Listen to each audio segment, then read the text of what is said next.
وأطعنا غفرانك ربنا وإليك المصير. Sadaqallahu azim wa sadaqa rasulun nabiyil habibil karim wa nahnu ala dzalika minasyahidin wa syakirin walhamdulillahirabbil alamin amman ba'. Alhamdulillah segala puja dan puji bagi Allah Subhanahu wa taala yang telah memberikan nikmat karunia kepada kita sekalian sehingga pada siang hari ini bisa sama-sama berkumpul di ruang virtual ini. Mudah-mudahan pertemuan kita ini akan mendapatkan berkat rahmat ridha dari Allah Subhanahu wa taala. Salawat serta salam semoga selalu tercurah limpahkan kepada Nabi besar Muhammad sallallahu alaihi wasallam, pada para keluarga, para sahabat dan para pengikut yang setia hingga akhir zaman. Mari sama-sama kita mulai dengan membaca basmalah. Bismillahirrahmanirrahim. Sebagai kelanjutan dari kemarin kan masalah keimanan kepada Allah Subhanahu wa taala, kepada zat yang telah menciptakan kita, maka di hari ini kita akan mengingat tentang keimanan kepada kitab-kitab Allah Subhanahu wa taala yang dengannya nanti kita akan bisa mengenal yang baik, yang buruk, yang benar dan yang salah, bagaimana telah disampaikan oleh Rasulullah SAW. Rasulnya sendiri sudah nggak ada kan, tetapi ini adalah peninggalan dari beliau, mukjizat yang paling besar, yang paling agung, yang tidak akan berhenti untuk menasihati kita nanti sampai ke akhir zaman. Jadi ini yang masih bisa kita pakai, yang masih bisa kita gunakan untuk mengenal ajaran agama ini. Kenapa yang diperintahkan adalah kitab-kitab, bukan hanya kepada kitab Al-Quran saja, kan, tapi kenapa mesti semuanya, padahal sebagaimana kita ketahui kalau kitab-kitab yang lain selain Al-Quran itu sudah menjadi kitab-kitab yang tidak bisa dipercayai karena sudah diubah-ubah isinya, sudah banyak mengalami pengurangan, penambahan di sana sini, bahkan perubahan yang membuatnya 100% berbeda dengan yang asalnya dalam isinya itu. Ya, karena memang di dalam perubahan-perubahan yang terjadi itu adalah perubahan-perubahan yang dilakukan oleh manusia, akan tetapi hasilnya yang ada sekarang justru akan menambah keimanan kita akan kebenaran apa yang telah disampaikan oleh Allah Subhanahu wa taala. Jadi kesimpulannya sebenarnya adalah yang harus dipercaya itu adalah bahwa Allah pernah menurunkan kitab-kitab itu, akan tetapi ketika kita diperintahkan untuk mengikuti, mengamalkan isi ajarannya, maka yang diperintahkan untuk diikuti adalah ajaran dari Al-Quran, bukan dari kitab-kitab yang lainnya. Kalau dilihat isinya sebenarnya sama aja. Maksudnya secara umum pada awal diturunkan kitab-kitab itu yang kemudian ditutup dengan Al-Quran, semuanya itu sama, ada kesamaannya. Itu pertama-tama semuanya berasal dari Allah Subhanahu wa taala, makanya disebutkan sebagai kitab agama samawi, turun dari Allah Subhanahu wa taala, yang mengajarkan kepada manusia hanya menyembah kepada Allah Subhanahu wa taala sebagai Tuhan yang Maha Esa. Ini akan sama, di awalnya semuanya seperti itu. Bahkan di dalam kitab yang sudah diubah-ubah isinya pun masih ada tersisa bagian-bagian dari kebenaran tentang ajaran atau ajakan menyembah hanya kepada Allah Subhanahu wa taala. Ini kalau kita belajar kristologi tentang Alkitab masih ditemukan ayat-ayat atau pasal-pasal yang mengajarkan manusia hanya menyembah kepada Allah Subhanahu wa taala. Kemudian di dalamnya juga ada berisi nasihat-nasihat, hikmah, pujian, larangan, dan juga perintah dari Allah Subhanahu wa taala bagi hambanya. Semuanya dulu kitab-kitabnya juga seperti itu gitu. Jadi ada berbagai macam hal yang disampaikan di dalam itu, terutama tentang kebaikan-kebaikan.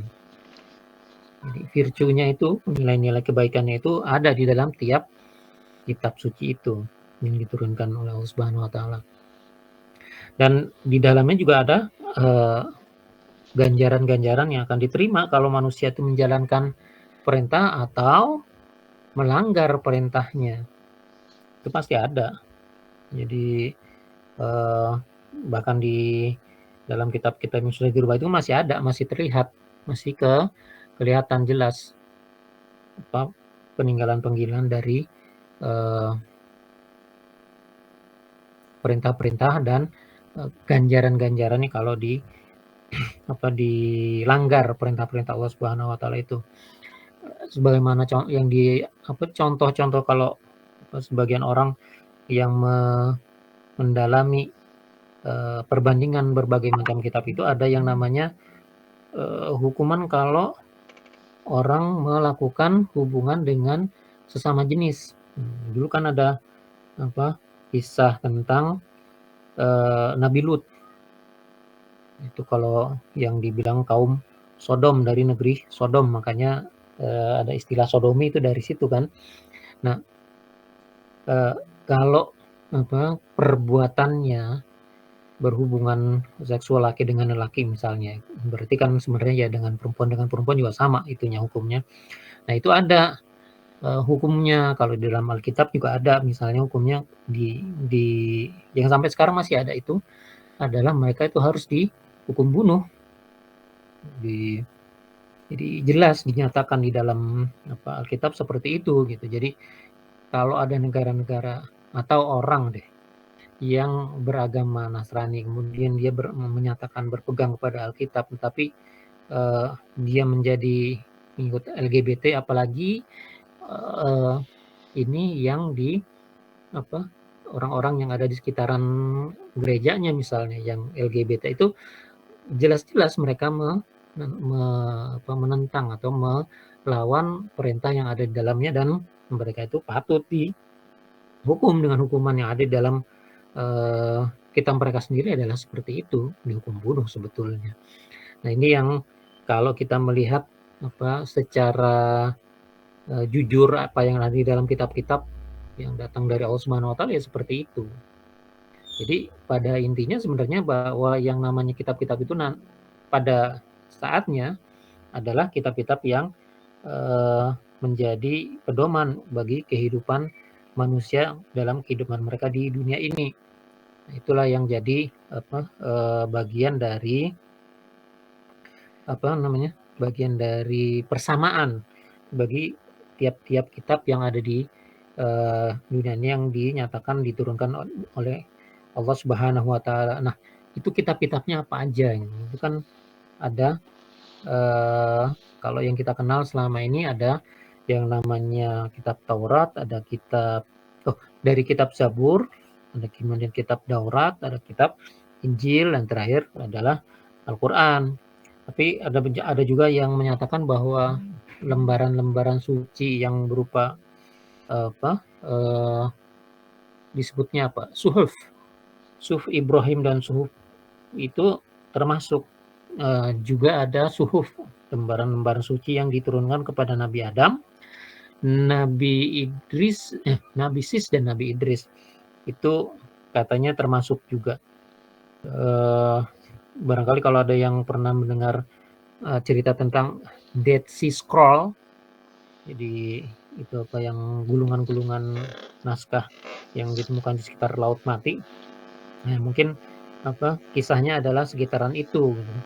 Tapi bukan itu suhufnya itu, karena yang ditemukan di dalam di dalam gulungan-gulungan yang Laut Mati itu adalah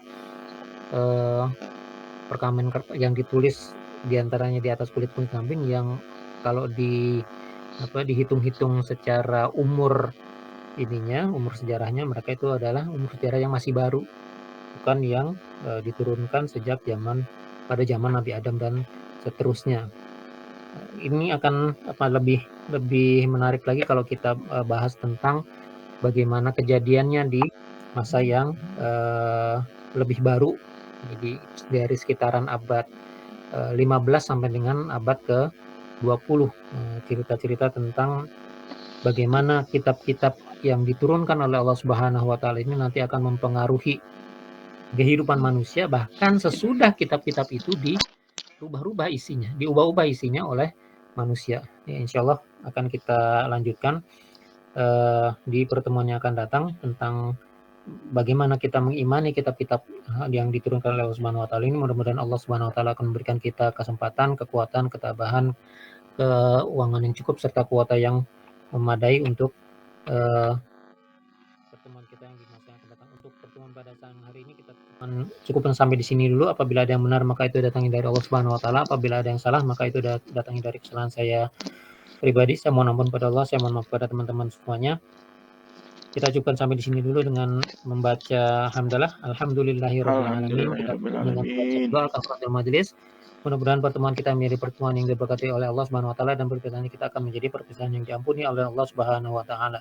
Subhanakallahumma bihamdika asyhadu an la ilaha illa anta astaghfiruka wa atubu ilaik. Dari saya dulu, wassalamualaikum warahmatullahi wabarakatuh. Waalaikumsalam warahmatullahi wabarakatuh.